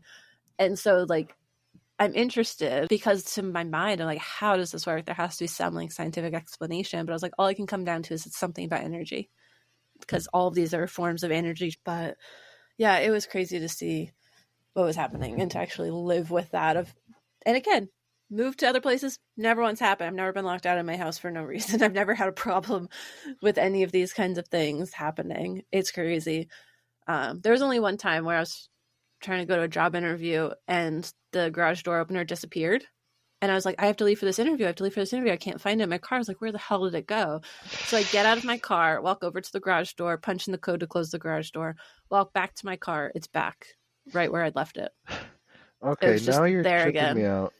And I've heard that from like, and that's why if you go to my show notes in the bottom, I included a book by paranormal investigator, because she's one of the few people that I feel like gets it and has like the same perspective as me. And reading her book, I was like, oh, someone has been through a lot of stuff I've been through. Someone has seen the things I've seen and kind of has the same thoughts about it, because I believe it was her who had medicine. And she's like, I need to take this medicine, went into the bathroom, looked absolutely everywhere, couldn't find it, walked out. I was like, if you took my medicine, please give it back. Goes back in. It's right there on the counter. Okay, because I have a nephew who's 7, and he has this imaginary friend named Casper. And, that's not a red flag for a haunted house. So he's in my office, and I had given him this pin it was like a cactus shaped pin, and he loved it, and he's playing around with it, and then he loses it, and he says Casper lost it, or Casper hid it. Yeah. And I'm like, okay, whatever. All right, Casper, where's the pin? And then I turn around, and like I have been looking for it too, all over my office. The nephew's looking for it. He's going crazy looking for the pin. And I go, okay, Casper, where's the pin? Bring it out. I turn around, and it's like right there. I'm just saying that's a really common experience in paranormal situations. That's all I'm saying. That is very common for things to appear and disappear like that, where you looked there, like you saw it, you could take a picture showing that wasn't there, and 5 minutes later, it's there. Yeah. I mean, if it's not ghosts in the sense of, a dead person, I mean, I don't want to be too limited on how we interpret them. Like, is it a dead person, or if it's something completely different? Some of that stuff's scarier, honestly. I'm happier with the ghosts, because then people start talking about demons and stuff. No, not demons. I mean, like I try to be, if I picture them, I try to be like something completely benevolent. So maybe neutral, just like somebody who's like out of sync, of.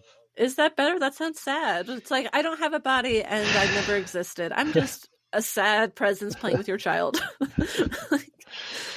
I would rather it's his grandpa being like, hi, just call me Casper. I'm here to play with you and watch over you. They can sort of go back and forth, and they just can kind of cross over just a little bit, but not completely. And then they go back to their family. So many theories. You can go crazy in the paranormal field. At some point it's with science, where we go with where we believe the evidence points and stick with that until we have more evidence that allows us to evolve our thinking to believe something a little more nuanced. That's it. So whatever you want to believe, there's theories out there, and I don't think we'll ever necessarily know. Maybe when we're dead. But it's the same kind of concept I try to do with God. So in the Bible, you have these different sort of stages of what God is. It's like this guy who can walk around and stuff, and then it's just like this humongous kind of more of a amorphous concept of a God, and then there's like the polytheistic stuff going on, and then eventually you get to the New Testament where it's just kind of like God's a spirit, and Yeah. Jesus is kind of like his avatar kind of The face son. of the brand, Yeah. kind of now. And so now you have this concept going through not just of God, but it's also kind of going with how we sort of, like science, like how do we perceive the universe as well. So, Hmm. uh, so that's one thing. Like, I don't want to think of a ghost as, a dead person, because that's what people always thought, when it I could mean, be I do something completely think that different. based on my Yeah. experiences, but that's okay if you don't. I don't care if you don't. I think whatever, if it feels right to you and there's reasons for you to believe it, I don't think it harms anyone to Yeah. believe that whatever you believe with that. So, and take time to figure it out, keep asking questions, keep learning, and you never know. Maybe you'll be more in alignment with me someday. Maybe you won't, and that's okay.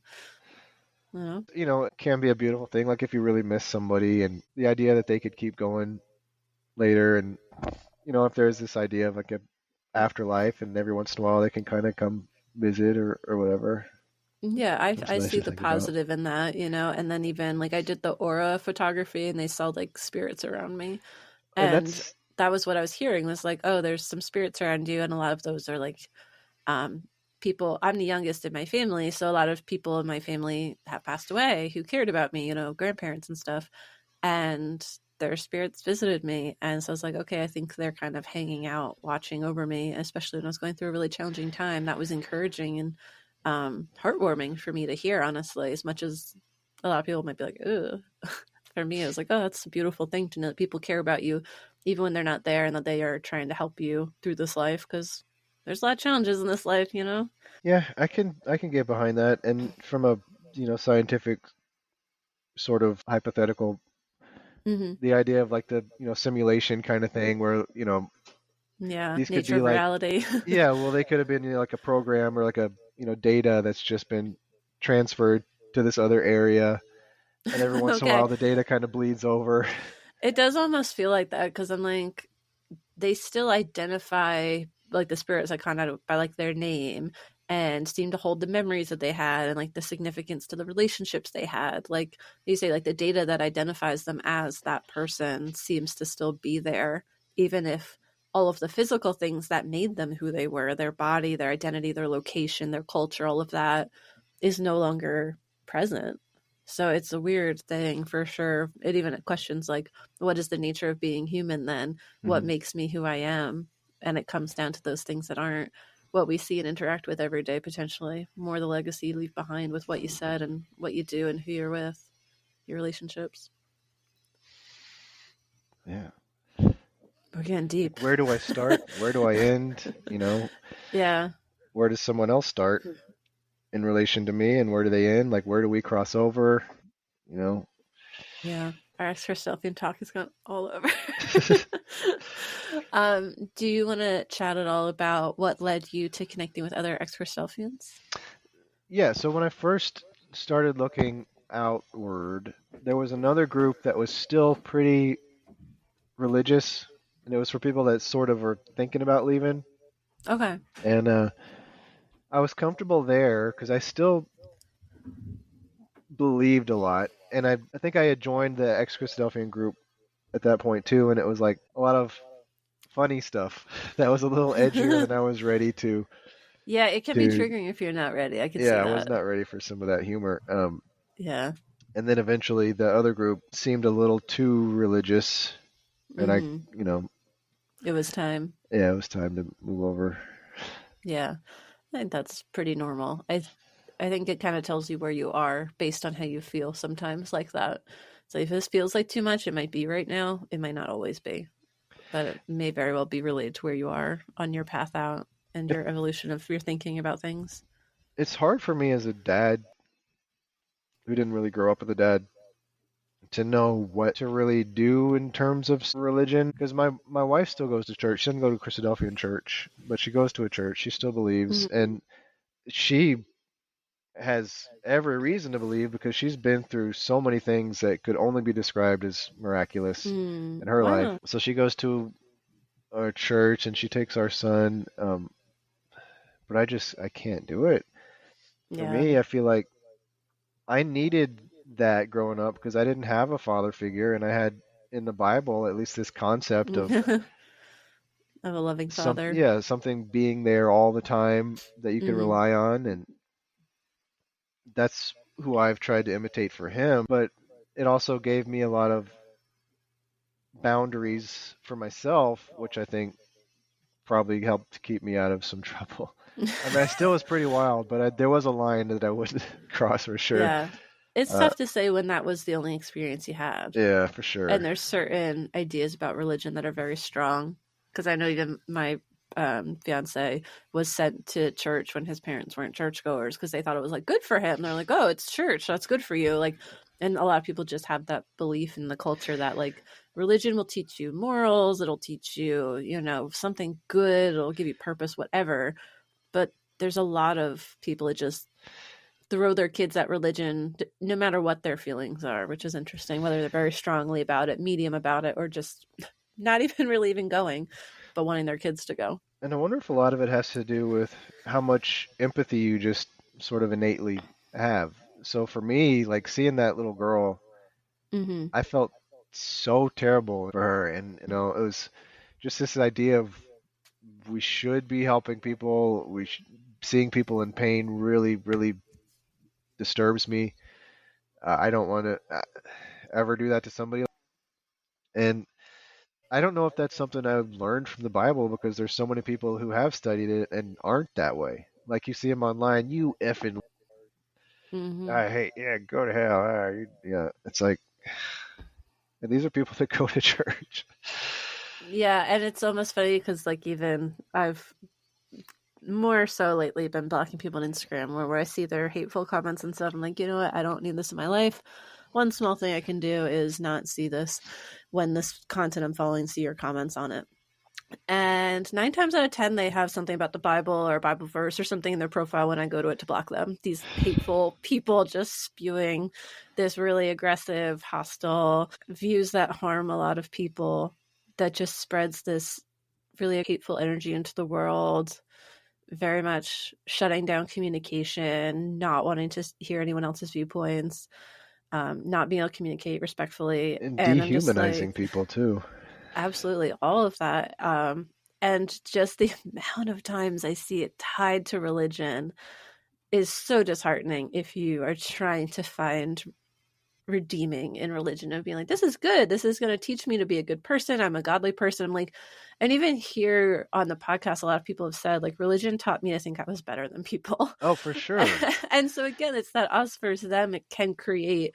That's not always explicitly said, but it's kind of in the culture and it can take on a life of its own potentially. And I think there's a lot there that can be toxic, especially the more hard people get into it. And when you grow up in a small group who sells itself on the whole idea as we're the only people in the world who have it right, Yeah.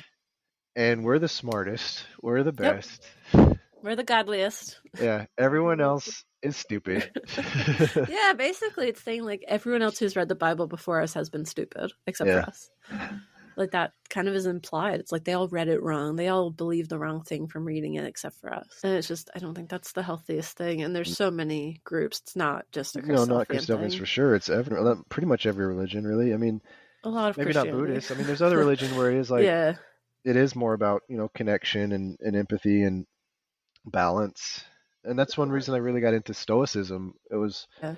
and maybe it's just another thing that connects with my personality. It's like Yeah. I really want to be a balanced person, and Mm-hmm. the whole idea of Stoicism is all about, being virtuous and not necessarily for a god or anything like that, but just because that's what society needs you to be, as good as you can be. Yeah.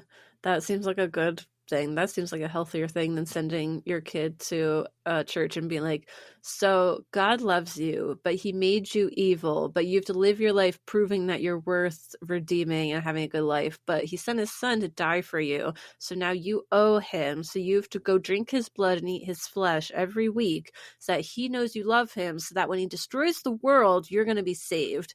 And we tell a little kid, like, you have to do this.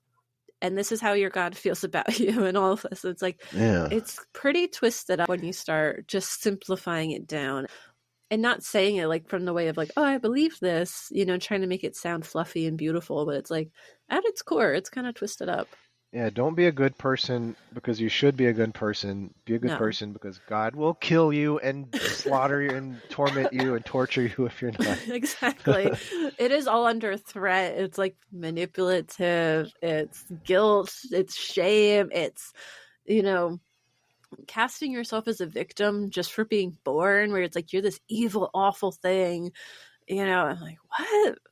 That's supposed to be like this beautiful, wonderful thing to teach kids. Like we should all send them to church for this. It's like, that seems awful. I'd rather just have like a morals class and just teach them like good things. Another thing to is do. When the Christadelphians focus on the kingdom, the whole idea of a kingdom is something that makes no sense outside of that time period. Like it's so outdated and it's not a way that really works anymore, and we know that. We know there's better ways for a society to function than a kingdom. Yeah, even like they talk a lot about like the physical thing of the kingdom, like, oh, there'll be a temple, it's going to be like however many cubits or whatever, like Ezekiel's temple kind of vibes. But I was trying to find resources on the kingdom to be like, what did the Christadelphians believe about it in their own words, basically. And the one was like, oh, we're all going to be farmers and like we're all going to have our own vineyards and they're all going to be like blessed by the Lord. And I was like, yeah, it's like someone living 2,000 years ago. So until the Industrial Revolution, most humans were farmers. Most people were in agrarian communities, and the success of your community depended on not only your livestock, but your farming to feed your livestock for your kids, cheap, accessible food, all that stuff. So it made a huge difference how your crops did. That was your money, that was your health, that was everything. And so it was like, yeah, for those people reading the Bible being like, oh, my vineyards are going to be popping. Awesome. Like, that's great news. That is hopeful. That is amazing. But in today's modern era where most of us like maybe have like some tomato plants in the backyard and like otherwise aren't like farmers, it becomes a very unusual thing to promise. So it's like, you're going to have an amazing vineyard. And it's like, and there's no technology. Yeah, and I was like, I don't want to be a farmer. Like, what if you're like a computer programmer and you're just like, what does that mean to me? I don't want to be out in the sun all day. I, work night shift and love all of the stuff that my modern life has. I don't want to go back to this life that people wanted 2,000 years ago. It's very different. You have to ride a donkey now? What? There's no Wi-Fi. It's just crazy to think, like, the idea of what it will be has not changed to keep up with modern life at all. And there's like, oh yeah, there'll be like no death and disease. I'm like, okay, that's timeless. That ages well. But like a lot of the other stuff really doesn't. I was like, this is really silly at this point. And if people had truly always tried to live that way, like, oh, we just have to wait until Jesus comes back and heals all these diseases, we wouldn't have modern medicine. Oh, no. We wouldn't have any of this stuff we have now. And that's kind of, I know there's a lot of Christadelphian doctors, but I mean, that was the mindset I feel like I sort of attached to, was like, oh, well, I don't need to go be a scientist or a doctor because, eventually God's going to heal all this stuff. Yeah. There's a lot of people who put life on hold because of Christadelphian beliefs where they're like, oh, either God doesn't want me to do that or God will deal with that himself. Yeah. That's on his agenda. I don't need to make the world better. I shouldn't try to make the world better. We're not of the world. Don't you remember? If you love the world so much that you want to fix it, then you go be with it already. Yeah. like a schoolyard bully. But I don't think that disconnection with the world is actually that healthy. And as you pointed out, society would be a lot worse off if we really thought about what if everyone had that Christadelphian view of being isolated and not caring enough to do anything and get involved with problems in the world and their communities. All right. So do you have any advice or recommendations for media or anything that you would recommend to someone who was leaving the Christadelphians? One of the problems that I realize now coming out is that we were so focused on the future and all the good stuff coming that I never really planned any stuff for the future. And it all, I mean, it went along with my personality too. I just go with the flow, you know, ride those waves, whatever. But whatever your wife has planned is what we're doing. That's what we do. That does help a lot. She probably likes that. But yeah, so I didn't finish college because I figured, Jesus is coming back any minute. Why Yeah, do I he'll be need to back any finish minute. college? Yeah. I didn't like save money to buy a house and Mm. planning. Yeah. Like it's the reverse of what the Christadelphians teach us. Be completely focused on the kingdom. Don't focus on the present, Mm-hmm. which is, a great way to pump up serotonin and get people to keep coming to church. But it should be the reverse. All we have is right now and the near future, Mm-hmm. as far as we know. I mean, even if Mm-hmm. you believe Jesus is coming back, it could be 3,000 years from now. Mm-hmm. And I mean, he had no problem waiting over 2,000 already. So, yeah, so you live your life. I try to live my life the reverse of Pascal's wager. You know how it says, well, if there is no God, but I lived a good life, it doesn't matter. But if there is a God, then basically I'll go to heaven. Mm-hmm. Um, And you said you wanted to do the opposite of that? well, no. Well, so I want to make sure I go to hell. that's his support of why you should believe in God, basically. So live like there's a because God. it's safer to believe was kind of his thing. Yeah, Like, hedge your either way. bets. So my way is like, well, Okay. if there is no God, then who's going to fix everything? Who's going to give you what you need? Who's going to give the world what it needs? Who's going to help people? Who's going to make society better? So do what you can to make things better. If God is Can real, fix it, then great. yeah, But and if he doesn't, if God is real, he'll either be like happy, like you tried, yeah, or if there's no God, then you still tried. Either way. yeah, and you still did something good for others. Okay, that makes sense. And yeah, definitely changing that mindset is something that I think we've all had to do, of focusing in on the future, focusing on your life instead of this group project you expect to have something in the future of all going out and murdering people and enjoying forever after with God, but instead creating a life in this world that's genuine and authentic to you and stuff that's worthwhile. So like I would write all these songs and I'd feel like I am doing something great with my life. God loves you. Yeah. I just wrote another song about Jesus. What did you do this week? That kind of thing. But who's that helping? Well, apparently your wife liked that. She was like, this is the guy for me. Yeah, I did my best. But who is that really helping in general? Is if you go out and you're speaking up for people that need it or voting, yeah, it's at least something. Jury duty, that's another big one. And that the kingdom idea doesn't work because it only benefits the king.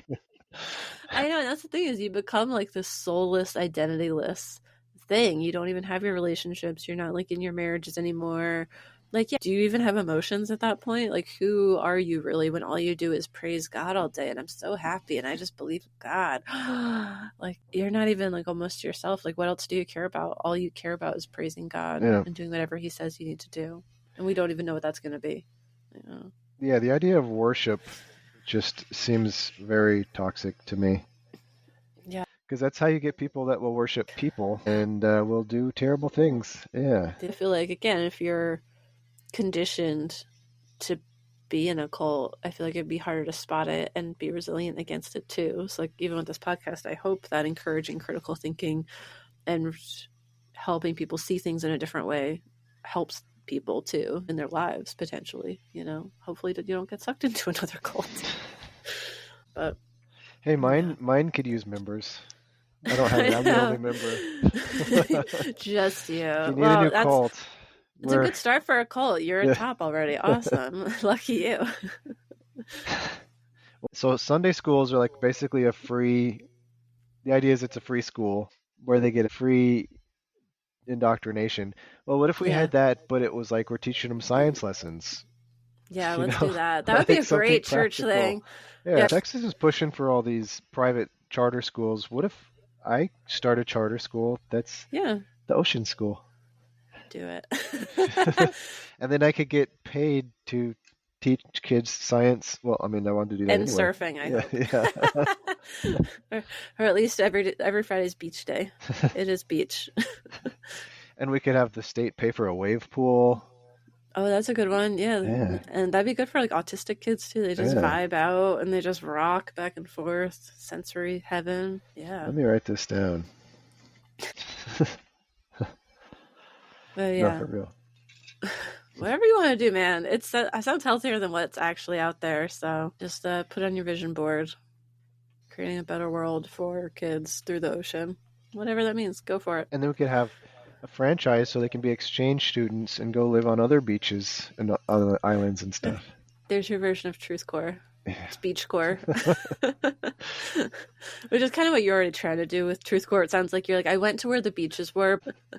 Basically. Yeah. I think that's a good spot to wind down. Is there anything else you wanted to talk about today that we didn't get to? I don't think so. All right, awesome.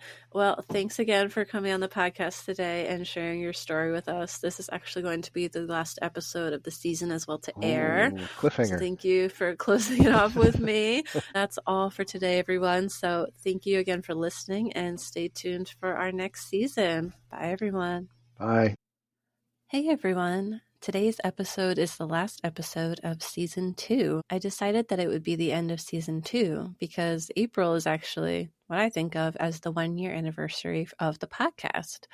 April of last year in 2024 was when I actually came up with this idea initially and truly began working to make this happen.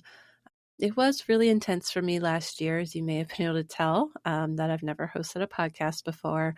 So not only did I have to develop the content, but figure out technology, equipment, recording, branding, interview logistics with people around the world, music, and the million other things that went into creating this podcast. So after a year of work to produce this podcast, this feels like the right time for a break. I will still, of course, be working on history episodes behind the scenes, which is fun for me. So the podcast will continue to be worked on, but I don't plan to release a new episode for the next few months. Hopefully I'll be back around September-ish. It's also been awesome to continue to engage with the ex-Christadelphian community for this past season. We've now reached 22 countries. We've also now had our first Canadian guest. We had our first religious trauma episode, and we had our big Bible prophecy double feature. So that's all been very exciting to get to do this season. I really do appreciate all of you who have listened and supported this podcast, especially people who have left ratings, who have left comments, who have reached out with emails of support and information. I really love hearing from you guys and having that support here. I hope to continue to hear many more of your stories as well in the future. As always, if you want to reach out to me or if you do want to come on the podcast, please reach out to me by email. And you can always email me at lifeafterleavingpodcast@gmail.com.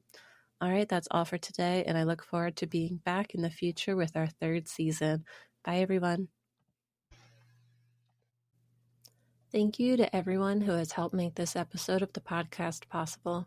Today's episode was edited by me, Zinnia. I'd also like to thank Al Kroons for creating our intro music and the ex-Christadelphians that submitted audio for the intro music. If you'd like to join our community, you can find us at the group for ex-Christadelphians on Facebook. You can also follow our social media on Facebook and Instagram at Life After Leaving Podcast. If you'd like to come on the podcast, reach out to me at lifeafterleavingpodcast@gmail.com. And if you're enjoying this podcast, please consider leaving a rating and review or sharing this podcast with a friend. That's all for today. Thanks and see you next time.